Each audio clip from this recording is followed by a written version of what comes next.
Stéphanie, tu veux prier avec nous en commençant? Certainement. Père céleste, s'il te plaît, envoie sur nous, en nous, ton Saint-Esprit pour nous aider à bien comprendre le sanctuaire. Un sujet très important, Seigneur, aide-nous à comprendre. C'est au nom de Jésus que l'on prie. Amen. Amen. J'aimerais prendre justement avec vous ce sujet du sanctuaire. On pourrait passer beaucoup de temps à étudier le sanctuaire parce que c'est un enseignement biblique qui est d'une immense richesse. On ne va pas y passer tout notre temps, mais je crois qu'il y a dans ces images un enseignement très profond. Et dans le temps où on est devenu visuel, donc je crois que Dieu savait ce qu'il faisait en prenant ces illustrations-là. Le sanctuaire, c'est un petit peu comme une maison à étages.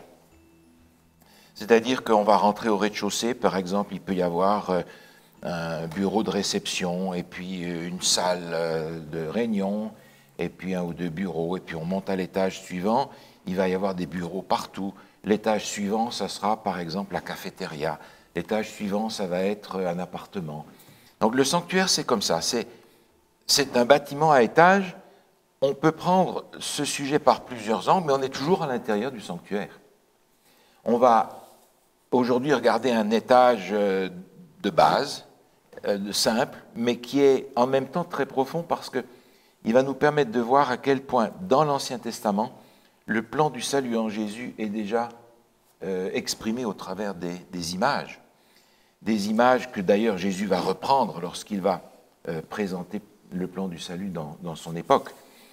Mais on prendra aussi un autre étage lorsqu'on regardera les fêtes qui sont célébrées dans le sanctuaire. Donc il y a plusieurs approches que l'on pourrait prendre. On prendra ces deux-là dans notre série. Je suis conscient qu'il y a beaucoup de détails qu'on pourrait étudier et regarder, ne serait-ce que des petits détails. Par exemple, ici, une colonne. On pourrait étudier une colonne et découvrir qu'il y a dans les symboles de cette colonne un message extrêmement profond pour nous aujourd'hui au sein de l'Église. Mais on va regarder un petit peu l'ensemble de façon à avoir une vision claire du plan du salut tel que Dieu a voulu le révéler à son peuple dans l'Ancien Testament et tel qu'il est révélé aussi dans le Nouveau Testament. On a le même Sauveur, le même plan du salut. Dieu va l'enseigner de façon un peu différente à cause du temps, mais en réalité, c'est le même plan du salut. Et l'image qui est là, en tout cas pour moi, me parle énormément. Alors, le sanctuaire, est-ce que vous vous souvenez à peu près quand Dieu a demandé de le construire? Bon, c'est... alors qu'ils étaient dans le désert, le peuple hébreu était dans le désert, après que la loi a été donnée. Oui, c'est ça. Alors, l'Exode a eu lieu en 1445 avant Jésus. Et le sanctuaire a probablement été construit peu de temps après, en 1444, avant Jésus. Et ils ont continué leur pèlerinage dans le désert. Finalement, évidemment, le sanctuaire a été construit en dur, finalement, par Salomon, détruit, reconstruit. Mais l'image, le prototype qui est ici, reste celui que nous allons étudier parce qu'il est chargé de signification. On retrouve le même schéma dans le temps de Salomon, d'ailleurs. Alors, j'aimerais regarder un texte avec vous dans Exode, chapitre 25, où les instructions commencent à être données pour la construction du sanctuaire. Mais il y a au début, dans l'introduction, quelque chose qui nous explique le sens du sanctuaire. Alain, est-ce que tu voudrais nous lire dans Exode 25 le verset 8 et 9, s'il te plaît? Oui. « Ils me feront un sanctuaire, et j'habiterai au milieu d'eux. Vous ferez le tabernacle et tous les ustensiles d'après le modèle que je vais te montrer. » Merci. Dieu demande au peuple, à Moïse et au peuple de construire un sanctuaire, et il dit « j'habiterai au milieu d'eux ». Donc Dieu veut manifester sa présence dans une structure physique réelle qu'ils doivent construire selon les instructions qui vont être données et d'après le modèle que je vais te montrer. Donc Moïse va monter sur le mont Sinaï, il va avoir une vision de ce qu'est le sanctuaire dans le ciel, et il lui dit, tu vas faire ça d'après le modèle que je vais te donner. On retrouve d'ailleurs ça dans le livre, dans l'Épître aux Hébreux, au chapitre 8. L'Épître aux Hébreux, chapitre 8, où l'apôtre Paul, ici, essaie de montrer qu'il y a beaucoup plus que le sanctuaire du désert, mais qu'il y a un sanctuaire derrière celui-là qui est beaucoup plus important. Hébreux, chapitre 8, on va lire le verset 5, si tu veux bien. Lesquels célèbrent un culte, image et ombre des choses célestes, selon que Moïse en fut divinement averti lorsqu'il allait construire le tabernacle, est-ce loin, lui fut-il dit, de faire tout d'après le modèle qui t'a été montré sur la montagne. Merci. Il a vu le modèle, on lui a donné le plan et il l'a exécuté. Dieu n'a pas dit, écoute, fais-moi un temple, quand c'est prêt, tu m'appelles, je viens. Il n'a pas fait ça non plus avec l'arche de Noé. Dieu a donné des instructions précises de la manière dont il voulait que ce temple soit fait. Et Dieu a dit, je vais habiter au milieu d'eux. Alors, je pense à ce texte qui est dans l'évangile de Matthieu, au chapitre 1er.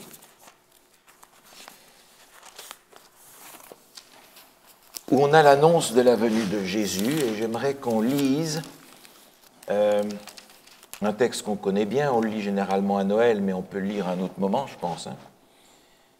Matthieu chapitre 1, les versets 21 à 23. Elle enfantera un fils et tu lui donneras le nom de Jésus. C'est lui qui sauvera son peuple de ses péchés. Tout cela arriva afin que s'accomplisse ce que le Seigneur avait annoncé par le prophète.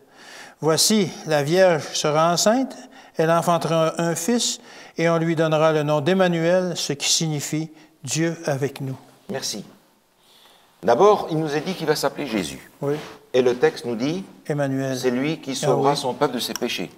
Jésus, Yeshua, le même nom que Josué, Dieu sauveur. Et en citant le prophète Ésaïe, il dit, voilà, il s'appellera Emmanuel, Dieu avec nous. Et c'est ce que Jésus a fait, il est venu au milieu de nous.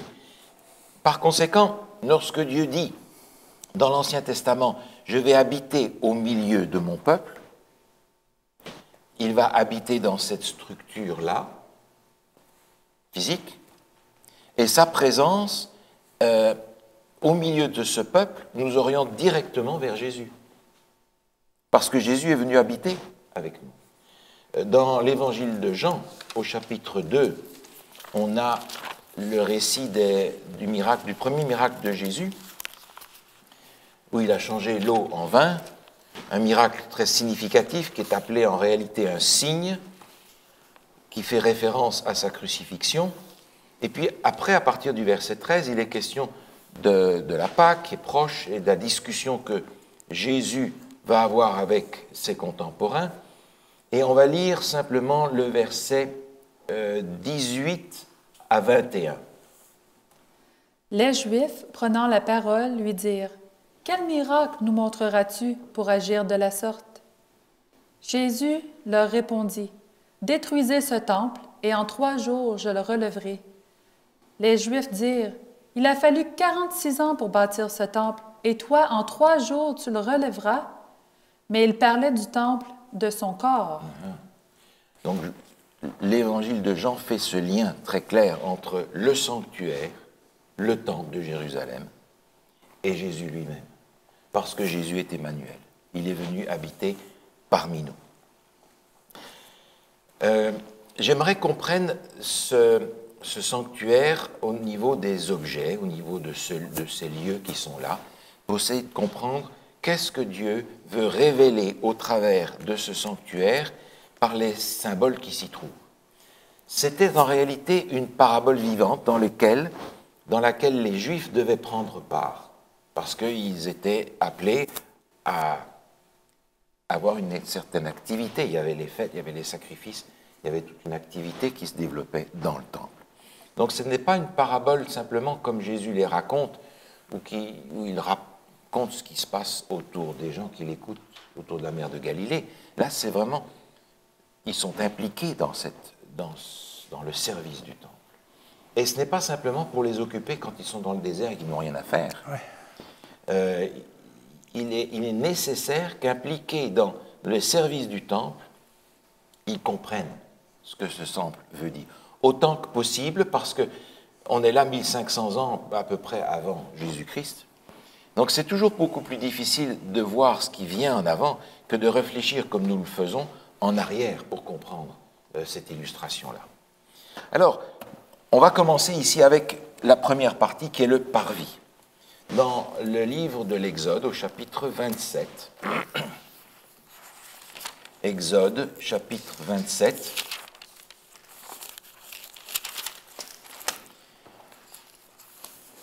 il est question du parvis. En fait, depuis le chapitre 25 jusqu'à la fin de l'Exode, il va être question de la construction de ce temple, dans une structure très particulière, en 7 parties d'ailleurs, qu'on ne va pas regarder maintenant, mais au chapitre 27, à partir du verset 9,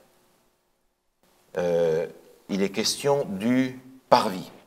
Est-ce que, Alain, tu voudrais nous lire juste le verset 9? Alors, tu feras le parvis du tabernacle. Du côté du midi, il y aura pour former le parvis des toiles de fin lin retors sur une longueur de 100 coudées pour ce premier côté. Et puis le texte continue à expliquer tout le tour. Oui. Et au verset 13. 13. Du côté de l'Orient, sur les 50 coudées de largeur du parvis, il y aura 15 coudées de toile pour une aile, avec 3 colonnes et leurs 3 bases. 3 bases. Merci. Verset 15. Et 15 coudées de toile pour la seconde aile, avec 3 colonnes et leurs 3 bases. Merci. Alors, c'est ça. Alors, on a ici une indication, le parvis, c'est un enclos, finalement, qui va être constitué, comme le texte nous le dit, de colonnes. Il y a 60 colonnes en tout, avec des crochets, avec des barres, pour système rideau, pour installer dessus le voile blanc qui va faire tout le tour. OK. Est-ce que vous avez remarqué où est la porte? Bien là, elle est ici, je la vois là. Oui. Et le texte que tu as lu nous dit de quel côté elle est. Verset 13. Du côté de l'Orient. Du côté de l'Orient. La porte est à l'est. À l'est, oui. C'est ça? Est-ce que vous avez une idée pourquoi? Dieu a décidé que la porte de son temple serait à l'est.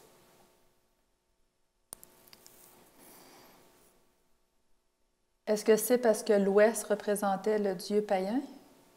Ah, mais on s'oriente dans la bonne direction, là. Les cultures de ce temps-là, les religions gravitaient autour du culte du soleil. Par conséquent, les portes des temples païens associés au culte du soleil étaient à l'ouest. Et ils adoraient le soleil levant. Dieu dit, mon temple est à l'inverse de toutes les autres religions qui peuvent exister pour les faux dieux. La porte de mon temple sera à l'est. Vous tournerez le dos à ce que les autres adorent. Le soleil se lève à l'est. Oui. OK. Donc, la porte étant à l'est, en rentrant dans le temple, il tourne le dos. Ah, OK, je comprends. Le soleil levant. Le symbolisme, oui. Et le peuple de Dieu, malgré ça, a réussi à faire le contraire de ce que Dieu leur a demandé. Regardez dans Ézéchiel, au chapitre 8. Ézéchiel, chapitre 8.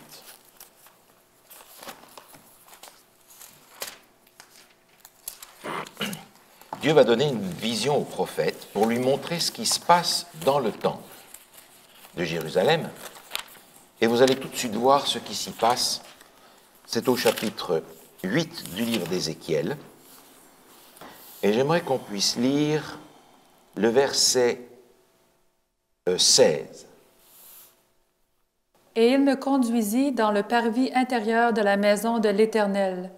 Et voici, à l'entrée du temple de l'Éternel, entre le portique et l'autel, il y avait environ 25 hommes, tournant le dos au temple de l'Éternel et le visage vers l'Orient. Et ils se prosternaient à l'Orient devant le soleil. Autrement dit, il y a des gens du peuple de Dieu qui ont installé dans le temple un culte du soleil, mais pour pouvoir faire leur culte du soleil, ils tournaient le dos au temple de Dieu et ils adoraient à l'est. Ah, oui.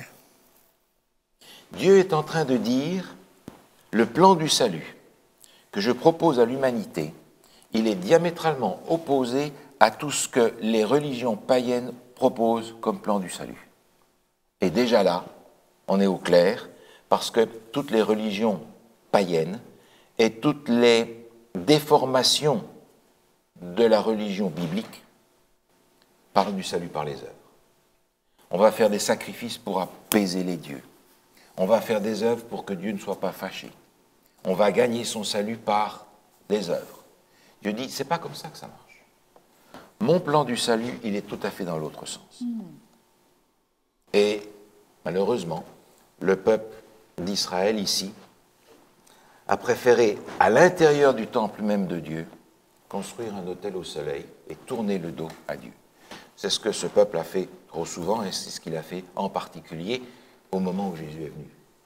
Tourner le dos à celui que ce temple représente, Jésus lui-même.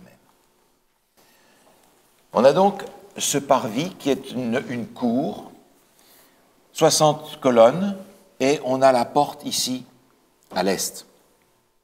Alors, j'aimerais qu'on regarde un texte dans Jean, chapitre 10, parce que Jésus va reprendre souvent des expressions liées au temple pour définir sa mission.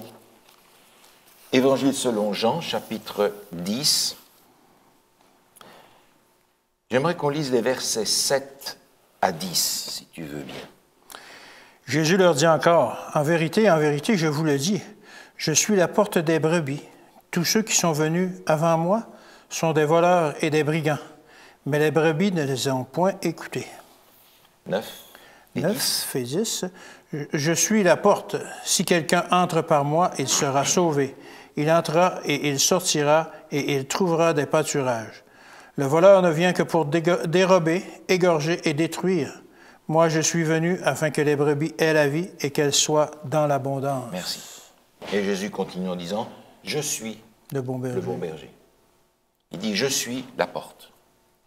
Alors là, il y a une image intéressante parce que à cette époque-là, les bergers faisaient des enclos en pierre, qui n'étaient pas souvent recouverts, mais qui étaient suffisamment hauts pour les protéger des bêtes sauvages. Et la seule porte était un trou d'un côté. Et la nuit, le berger dormait dans le trou de la porte. Donc les moutons ne pouvaient pas sortir, et si quelqu'un voulait rentrer, il fallait qu'il enjambe, qu'il marche sur le berger.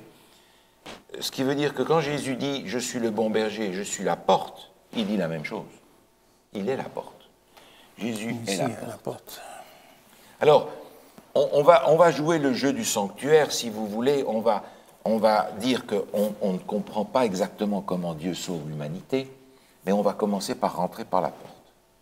Et sans savoir ce que le sanctuaire veut nous révéler, on comprend une chose, c'est que la première de toutes les choses que l'on rencontre, la porte, c'est Jésus. Autrement dit, je peux déjà comprendre que ce sanctuaire signifie va graviter autour de la personne de Jésus. La porte, c'est Jésus. Le texte nous dit que ceux qui ne passent pas par la porte, ce sont des voleurs. Alors ceux qui vont vouloir rentrer par le côté, ici ou de ce côté-là, soulever le rideau et rentrer par-dessous, sont des voleurs. C'est-à-dire qu'ils veulent avoir accès au plan de Dieu sans passer par Jésus. Sans passer par Jésus.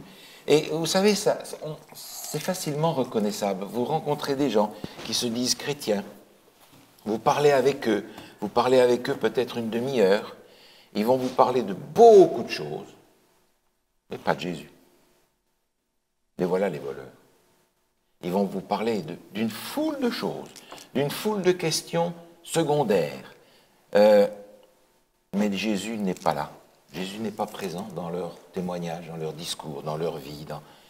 Ce sont les voleurs qui veulent prendre quelque chose de Dieu sans passer par Jésus. Et notre discours peut être le même.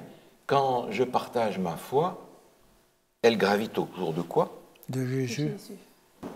Et ça doit transparaître dans ce que je partage avec les autres. Je suis la porte. Ensuite, l'objet suivant, c'est l'autel des sacrifices, qui est ici. L'autel des sacrifices. C'est finalement le premier meuble que l'on rencontre quand on rentre dans le temple derrière la porte. Dans Exode, au chapitre 27, 1 et 2. Tu feras l'autel de bois d'acacia. Sa longueur sera de 5 coudées et sa largeur de 5 coudées. L'autel sera carré et sa hauteur sera de 3 coudées. Tu feras, aux 4 coins, des cornes qui sortiront de l'autel et tu le couvriras d'airain. Voilà, la description continue, mais on a le premier objet comme étant l'autel des sacrifices. Sur cet autel, bien entendu, on va faire les sacrifices, tous les sacrifices qui sont apportés et qui sont en partie brûlés. Il y a plusieurs sortes de sacrifices, suivant les circonstances, suivant le message que l'on veut donner. Mais la première chose que l'on rencontre, c'est l'autel des sacrifices. Et ce n'est pas par hasard qu'on rencontre l'autel des sacrifices pour commencer. On va prendre ce texte dans Ésaïe 53. On va lire le verset 4, 5 et 6. Cependant, ce sont nos souffrances qu'il a portées. C'est de nos douleurs qu'il s'est chargé. Et nous l'avons considéré comme puni, frappé de Dieu et humilié. Mais il était blessé pour nos péchés, brisé pour nos iniquités. Le châtiment qui nous donne la paix est tombé sur lui. Et c'est par ses meurtrissures que nous sommes guéris. Nous étions tous errants comme des brebis, chacun suivait sa propre voie, et l'Éternel a fait retomber sur lui l'iniquité de nous tous. Est-ce qu'on pourrait lire le verset 8 aussi, s'il vous plaît? Il a été enlevé par l'angoisse et le châtiment. Et parmi ceux de sa génération qui a cru qu'il était retranché de la terre des vivants et frappé pour les péchés de mon peuple. Merci. Verset 12. 12. C'est pourquoi je lui donnerai sa part avec les grands. Il partagera le butin avec les puissants, parce qu'il s'est livré lui-même à la mort et qu'il a été mis au nombre des malfaiteurs, parce qu'il a porté les péchés de beaucoup d'hommes et qu'il a intercédé pour les coupables. Merci. Il est question ici du serviteur de l'Éternel, et on reconnaît ici le texte qui nous parle du sacrifice de Jésus. Jésus qui s'est lui-même offert en sacrifice pour porter les péchés de l'humanité. La première chose que je rencontre quand je rentre dans le parvis, ce n'est pas les 2 tables de la loi avec les 10 commandements. Ils sont dans le sanctuaire, mais à leur place. La première chose que je rencontre, c'est le sacrifice que Dieu fait en Jésus-Christ pour moi. C'est ce que Dieu fait pour moi. Ce n'est pas ce que Dieu demande que je fasse pour lui. Qu'est-ce que je fasse d'abord? La première chose, je rentre par la porte et je comprends que Jésus est au centre de tout cet édifice. Et quand je fais quelques pas, je tombe sur l'autel des sacrifices, qui représente tous les sacrifices qui ont été faits depuis le premier à la sortie de l'Éden, jusqu'au moment où le sacrifice a été fait sur la croix. On retrouve bien entendu dans l'évangile de Jean, au chapitre 1er, cette annonce de Jésus. Évangile selon Jean, chapitre 1er. Jean-Baptiste est en train de baptiser et un jour il voit venir à lui Jésus. On va lire le verset 29. Le lendemain, il vit Jésus venant à lui et il dit, « Voici l'agneau de Dieu qui ôte le péché du monde. » Merci. Alors imaginez le tableau, il y a là les gens, Jean-Baptiste prêche, il en baptise un certain nombre qui répondent à son appel, et il voit quelqu'un qui arrive et il dit, voilà, celui-là, c'est l'agneau de Dieu. Pour un juif, qu'est-ce qui vient en premier lieu dans son esprit quand on parle d'un agneau?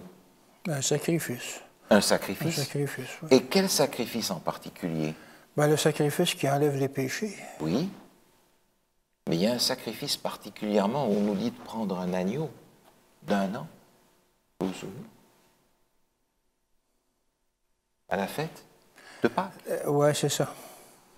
Alors, Jean-Baptiste est en train de parler d'un homme qui vient et dit, lui, c'est un agneau.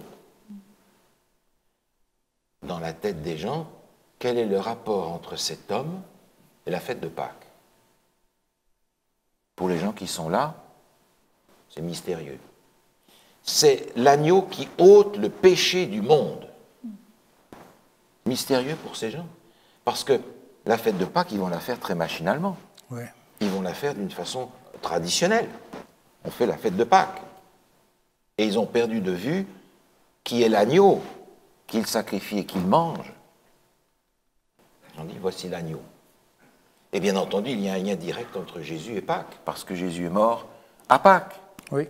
Parce que la fête de Pâques représente le sacrifice de Jésus, qu'ils n'ont pas perçu, bien entendu, mais que nous percevons ici dans le sanctuaire, parce que c'est la première chose que nous rencontrons, le sacrifice de Jésus. Et il y a plusieurs choses qui sont intéressantes à regarder en rapport avec ça. Je pense par exemple au livre de la Genèse. Genèse chapitre 3. Vous vous souvenez que dans la Genèse au chapitre 3, on a le récit du péché d'Adam et Ève. Ensuite, on a la rencontre de Adam et Ève avec Dieu. Mm-hmm. Et il y a les conséquences du péché qui arrive. Soit pour Ève, soit pour Adam, soit pour le monde entier. Mais il y a un texte juste après qui est extrêmement significatif. C'est le verset 21. Vous vous souvenez que lorsqu'ils ont péché, Adam et Ève se sont fait des vêtements. Oui, en feuille de... Verset 7. Si tu veux nous lire ça, Stéphanie. 3, verset 7. Les yeux de l'un et de l'autre s'ouvrirent, ils connurent qu'ils étaient nus, et ayant cousu des feuilles de figuier, ils s'en firent des ceintures. Merci. C'est un texte plein d'humour, ça, parce que d'abord, ça devait être des feuilles de figuier d'une fameuse taille. Ouais. Et ils vont coudre des feuilles pour se faire des vêtements. Ça va tenir combien de temps, ça? Oui. Une feuille qui Ben est oui. détachée, on va coudre ça ensemble. Elle va sécher, elle va... Ça ne va pas tenir le coup très longtemps. Non. Mais au verset 21, il est écrit, si tu veux le lire, L'Éternel Dieu fit à Adam et à sa femme des habits de peau, et il les en revêtit. ah, mais pour faire des habits de peau, qu'est-ce qu'il a fallu faire? Ah, il y a quelque chose, un animal qui est mort en quelque part pour fournir la peau. C'est Dieu qui fit à Adam et sa femme des habits de peau. Dieu a fait le premier sacrifice pour remplacer la solution d'Adam et Ève, qui est une solution qui ne tient pas la route, pour leur faire des habits de peau. Et pour leur faire des habits de peau, Dieu a fait le premier sacrifice. On a déjà ici, dans le livre de la Genèse, au chapitre 3, une perspective du plan du salut. Le sacrifice, c'est Dieu qui le fait. Ce que font les hommes, ce n'est jamais qu'une réplique de ce sacrifice pour l'annoncer, mais c'est Dieu qui fait le sacrifice et qui apporte à l'homme et à la femme un vêtement qui tient le coup. Et cette notion de vêtement va se retrouver dans toutes les Écritures associée à la notion du pardon que Dieu nous accorde. Regardez par exemple dans Ésaïe 61. Ésaïe 61. Ésaïe 61, est-ce que tu pourrais nous lire le verset 10, s'il te plaît? Je me réjouirai en l'Éternel. Mon âme sera ravie d'allégresse en mon Dieu, car il m'a revêtu des vêtements du salut. Il m'a couvert du manteau de la délivrance. comme le fiancé s'orne d'un diadème, comme la fiancée se pare de ses joyaux. Merci. On a ici l'image du vêtement nouveau, Ouais. qui est présentée dans 2 phrases. Il m'a revêtu du vêtement du salut, il m'a couvert du manteau de la délivrance. Dans certaines traductions, vous verrez de la justice. Ce manteau-là, symboliquement parlant, c'est le vêtement que Dieu a fait à Adam et Ève, par le sacrifice qu'il a dû accomplir, et qui nous couvre, et qu'on retrouve au travers de l'Ancien Testament, qu'on retrouve aussi dans le Nouveau Testament, comme étant ce cadeau qui nous est donné pour couvrir. On le retrouve aussi dans l'Ancien Testament avec cette idée du manteau sale qui est enlevé, Oui. et on va nous revêtir d'un manteau pur, blanc. On a l'exemple du prêtre Josué, etc. Donc on a ici en premier lieu le sacrifice de Jésus. Quand je m'approche du plan de Dieu pour le salut de l'humanité, je découvre que, en fait, je n'ai rien à faire jusque-là.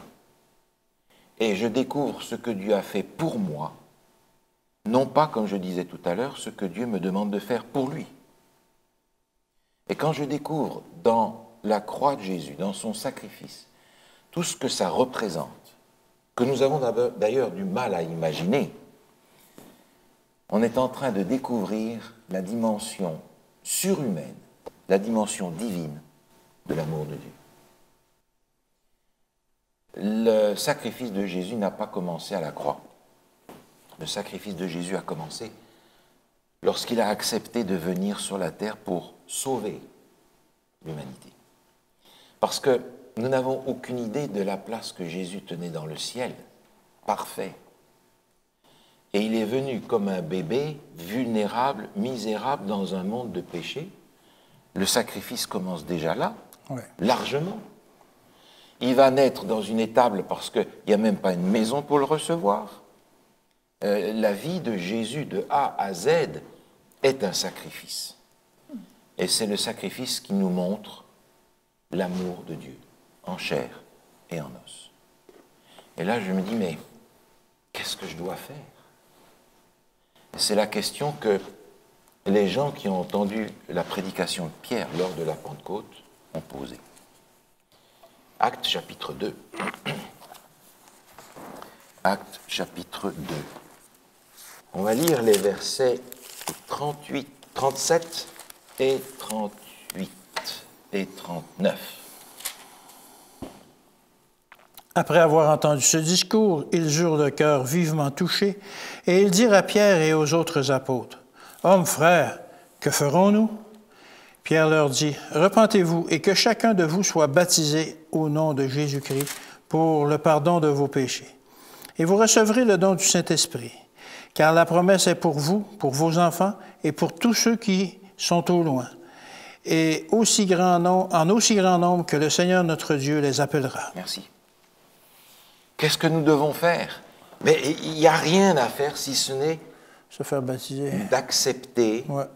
repentez-vous Ouais. et soyez baptisés. C'est le sens de l'objet qui vient juste après, et qui est la fameuse cuve des ablutions, qui est mal représentée ici parce qu'à l'origine, c'était une cuve avec 12 bœufs Ah oui. en bronze, et sur ces 12 bœufs qui servaient de pied pour cette cuve, il faisait le tour, la tête vers l'extérieur, et c'est là-dedans qu'on mettait l'eau qui servait à l'ablution des prêtres qui rentraient dans le temple. Ils se purifiaient rituellement en se lavant les mains et les pieds avant de rentrer dans le temple. Cette cuve pleine d'eau représente le baptême. La réponse que je donne à la découverte du sacrifice de Jésus. Qu'est-ce que je dois faire? Mais il n'y a rien à faire. C'est fait. Accepte Jésus comme ton sauveur. Accepte la double promesse qui t'est faite, dans laquelle on reçoit, c'est le verset 38, lorsqu'on est baptisé et qu'on accepte Jésus comme notre sauveur, on reçoit deux choses. On reçoit d'abord le pardon des Ouais. péchés. Et on reçoit ensuite Le Saint-Esprit, le don du le Saint-Esprit. don du Saint-Esprit. De manière à ce que le pardon que nous recevons soit dynamisé dans une vie chrétienne poussée par le Saint-Esprit. Si, par exemple, vous savez, parfois dans les magasins, il y a des tirages. Imaginez que vous avez mis votre petit papier là-dedans et vous recevez une Cadillac. Vous avez gagné une Cadillac blanche. Alors un jour, il y a un camion qui arrive avec la voiture couverte. La Cadillac, là, on vous pose la Cadillac devant votre maison. Le problème, c'est que vous n'avez pas de sous pour mettre de l'essence dedans. Alors elle va rester là, et vous allez continuer de rouler avec votre vieille voiture. Mais là, la Cadillac blanche est là. Au bout d'un moment, qu'est-ce qui va lui arriver? Ben, elle va rouiller ou elle va se détériorer. Si elle ne roule pas, elle va tomber en ruine. Oui. Si notre salut, le cadeau que nous avons reçu, du pardon en Jésus-Christ, n'est pas dynamisé par le Saint-Esprit dans une vie chrétienne pratique, le cadeau que nous avons reçu va tomber en ruine. Autrement dit, il nous fournit l'essence aussi, Il le nous fournit Saint-Esprit. Et je trouve que l'essence est un beau symbole du Saint-Esprit, un symbole moderne. Vous vous souvenez, Jésus disait, l'Esprit on ne le voit pas, mais on en voit Les effets. les effets. Si vous voyez une voiture qui roule, vous savez qu'il y a de l'essence dedans. Mais si vous en voyez une qui avance et qui fait pout, pout, pout, pout, et qui s'arrête, vous n'avez rien vu, mais vous savez qu'il n'y a plus d'essence dedans. Alors on ne le voit pas, on ne voit pas l'essence dans la voiture, on en voit les effets. Ouais. La vie chrétienne doit être dynamisée par l'action du Saint-Esprit et ce baptême du Saint-Esprit correspond au baptême d'eau dont il est question ici. D'ailleurs, un peu plus tard, au verset 41, si tu veux bien nous le lire, Ceux qui acceptèrent sa parole furent baptisés. Et en ce jour-là, le nombre des disciples augmenta d'environ 3000 âmes. merci. Ces gens qui ont accepté Jésus comme leur sauveur étaient des gens qui étaient probablement là 50 jours avant à crier crucifie, crucifie, Ouais. sans savoir ce qu'ils faisaient. Oui. Le temps a passé, la poussière est retombée, et ils sont pris ici, j'allais dire à froid, au jour de la Pentecôte, par une prédication de Pierre poussée par l'action du Saint-Esprit. Leur cœur est touché. Par conséquent, ce sont principalement des prêtres, principalement des juifs qui vont tout d'un coup avoir la lumière dans leur esprit. Ils voient qui est l'agneau de Dieu qui ôte le péché du monde. Et ces gens reçoivent ces deux promesses, le pardon des péchés et le don du Saint-Esprit, parce qu'ils sont baptisés du baptême d'eau au nom de Jésus. Le parvis est terminé, c'est tout ce qu'il y a dans le parvis. C'est tout ce qu'il y a. Autrement dit, je découvre que dans le parvis, il y a ces trois éléments. La porte, l'autel des sacrifices et la cuve des ablutions. Après, il va falloir rentrer dans le temple. Et ça, on le verra une prochaine fois. Mais pour le moment, je reste dans le parvis et je découvre que dans le parvis, il n'y a rien à faire. Je suis simplement invité à recevoir le cadeau qui m'est donné, à l'accepter et à faire alliance avec Christ par le baptême. Et le texte nous dit que nous obtenons le pardon des péchés. Si nous sommes pardonnés, ça veut dire qu'on est condamné. Oui, qu'on l'était du moins. Parce qu'on ne va pas pardonner Quelqu'un qui n'est pas coupable, quelqu'un qui n'est pas coupable. c'est sûr. On ne va pas gracier quelqu'un qui n'est pas un criminel. Autrement dit, ce pardon que je reçois, il m'est donné parce que je suis condamné à mort. Oui. Le salaire du péché, c'est la mort. Et on avait vu dans notre étude précédente sur les deux Adams, qui est parallèle à ce qu'on va regarder maintenant, c'est Jésus qui est mort à ma place pour que je puisse avoir la vie. Oui. C'est un échange, c'est une substitution. Il prend ma place. Et je découvre que ce que Jésus vit ici, c'est moi qui devrais être là. Normalement, c'est moi qui devrais être là. Et puisqu'il y est lui, je peux passer à côté. dans une espèce de coup tordu, si je peux dire, Ouais. comme ça, qu'il fait au diable. Parce que dès le début de la vie de Jésus, on voit que le diable veut l'éliminer. Mais curieusement, c'est en mourant que Jésus nous sauve. Mais si le salaire du péché, c'est la mort, le salaire de ne pas pécher, c'est quoi? Ben, c'est la vie. Mais c'est la vie. Laquelle? Ben, la vie éternelle. Mais la vie éternelle. Jésus, est-ce qu'il a péché? Non. Pourquoi il est mort alors? Ben, pour nous donner la vie éternelle. Parce qu'il est mort à ma place. Oui. Parce qu'il est mort à ma place. Et le diable s'est fait piéger, si je puis dire, en voulant absolument faire mourir Jésus. Il a accompli le...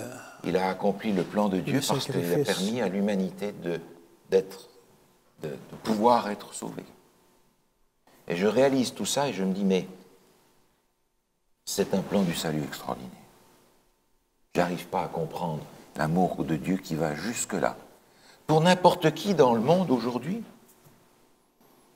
Et je reçois ce pardon.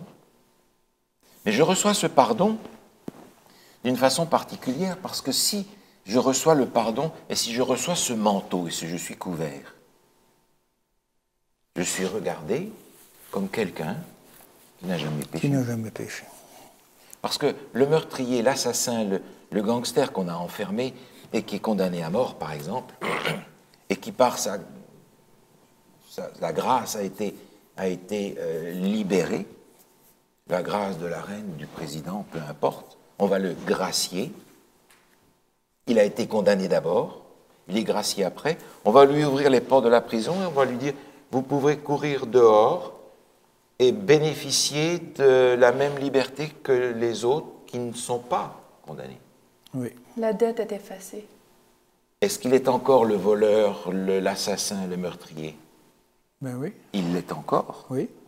Mais on va le considérer comme s'il ne l'était pas.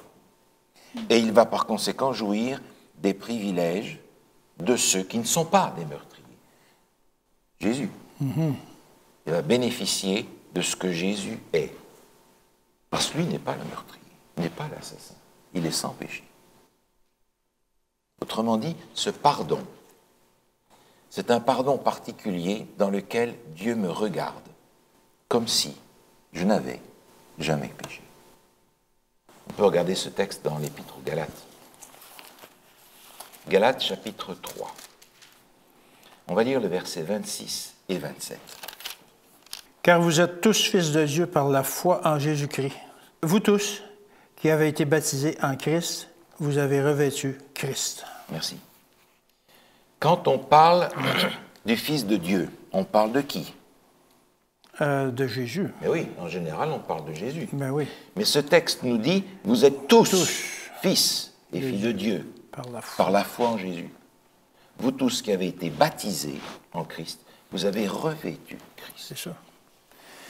J'ai autrement dit reçu de Jésus son vêtement non taché, mais je suis encore le meurtrier, l'assassin, je suis encore le pécheur. Mais je suis considéré de la même manière que Jésus l'est. Et je découvre ici que quand j'accepte Jésus comme mon sauveur, Dieu me regarde de la même manière qu'il regarde Jésus. Incroyable. Mais moi, je n'arrive pas à comprendre ça. Ça me dépasse. Dieu me regarde de la même manière qu'il regarde Jésus. Vous êtes tous fils et filles de Dieu par la foi en Jésus. Ça, c'est l'amour extraordinaire de Dieu, que j'arrive pas à comprendre, que je saisis par la foi, dans le parvis, où je reçois le pardon, que je ne mérite pas, et qui m'est donné. Comment est-ce que je le reçois? En étant baptisé, pas parce que l'eau va faire quoi que ce soit, mais ce symbole de mourir à moi-même et de ressusciter dans la famille de Jésus-Christ, ce que je prends là par la foi, c'est cette promesse que en Jésus-Christ, je suis sauvé. Parce que je suis regardé de la même manière que lui. Incroyable. Alors, on a dans le parvis cette première étape. Parvis, pardon. Et nous avons un autre terme dans les Écritures pour parler de cette étape, la première étape dans le sanctuaire. Un mot compliqué que je l'utilise seulement à la fin parce que je crois que beaucoup de chrétiens utilisent ce mot sans savoir exactement ce qu'il veut dire. C'est justifier. Justifier ne veut pas dire rendre juste. Justifier veut dire considérer comme juste. Parce que c'est un terme juridique. Ce n'est pas un terme moral, c'est un terme juridique. Et lorsqu'un meurtrier est acquitté, il est considéré comme juste, mais il est encore le meurtrier. Je suis encore le pécheur. Mais je suis un pécheur gracié, pardonné, que Dieu regarde de la même manière que Jésus. Oui. À partir de là, j'ai reçu, mais je n'ai encore rien donné. Ouais, Parce que c'est je ça. ne peux rien donner. Qu'est-ce que vous voulez que je donne? Ouais. Je ne peux rien donner. Cette cuve qui est là représente ma réponse au cadeau qui m'est fait. Même notre vie n'a pas de valeur parce que c'est la vie d'un condamné. Exactement. La vie d'un Exactement. condamné à mort. On peut finir peut-être cette partie avec ce texte, j'allais dire incontournable, qui est dans l'évangile de Jean, au chapitre 3, où Jésus veut donner une leçon à un grand professeur de ce temps-là qui s'appelle Nicodème. Et on va lire le verset 3 à 5. Jésus lui répondit, « en vérité, je te le dis, si un homme ne naît de nouveau, il ne peut voir le royaume de Dieu. » Nicodème lui dit, « Comment un homme peut-il naître quand il est vieux? Peut-il rentrer dans le sein de sa mère et naître? » Jésus répondit, « en vérité, je te le dis, si un homme ne naît d'eau et d'esprit, il ne peut entrer dans le royaume de Dieu. » Merci. Jésus est en train de donner ici une leçon à cet homme. Il dit, il faut naître de nouveau. Mais comment c'est possible? Attends, naître d'eau et d'esprit. C'est une renaissance auquel Jésus l'invite. Il le prend sur le plan purement littéral, humain, mais Jésus est en train de lui dire, pour entrer dans le royaume de Dieu, il faut passer par cette renaissance. Mais pour renaître, il faut d'abord mourir. Mourir. Et c'est là que se trouve en réalité le plus grand défi pour moi. C'est d'accepter de mourir à ce que je suis, à ce que je veux, à ce que je suis et que je ne devrais pas être. Pour que je puisse renaître dans la famille de Jésus et être caché en Jésus-Christ. À partir du moment où j'ai accepté Jésus comme mon sauveur par le baptême, je suis caché en Jésus-Christ. Et quand Dieu me regarde, il voit Jésus mon sauveur, il voit Jésus mon avocat. La bienheureuse espérance, elle est là. Le salut offert par la foi en Jésus-Christ. Justifié, considéré comme juste, mais c'est le début. Il va falloir les prochaines fois qu'on rentre dans le sanctuaire pour savoir ce que Dieu nous propose après. Il y a toutes sortes de meubles dans le sanctuaire. Je ne peux pas dire « Ah, je suis dans le parvis, très bien, je peux ressortir maintenant. » Jésus m'a sauvé, c'est parfait, tout va bien, Ah oui. et je ressors. Non, non, le plan ne fait que commencer. Il va falloir qu'on rentre ici. On rentrera ici la prochaine fois, mais avant ça, on va remercier le Seigneur de ce qu'il nous a donné en Jésus-Christ. Éternel, notre Dieu, nous ne saurons jamais te remercier assez pour le sacrifice incompréhensible que Jésus a accompli pour chacun d'entre nous, pour que chaque homme puisse recevoir de ta part le salut et la vie éternelle. Nous savons, Seigneur, que beaucoup ne voudront pas de ce salut. Même quand Jésus est venu sur cette terre, beaucoup l'ont rejeté. Mais Seigneur, nous, aujourd'hui, nous voulons le recevoir comme notre Sauveur et te remercier de ce que par lui, nous avons la promesse de la vie éternelle. Au nom de Jésus, notre Sauveur. Amen. Amen.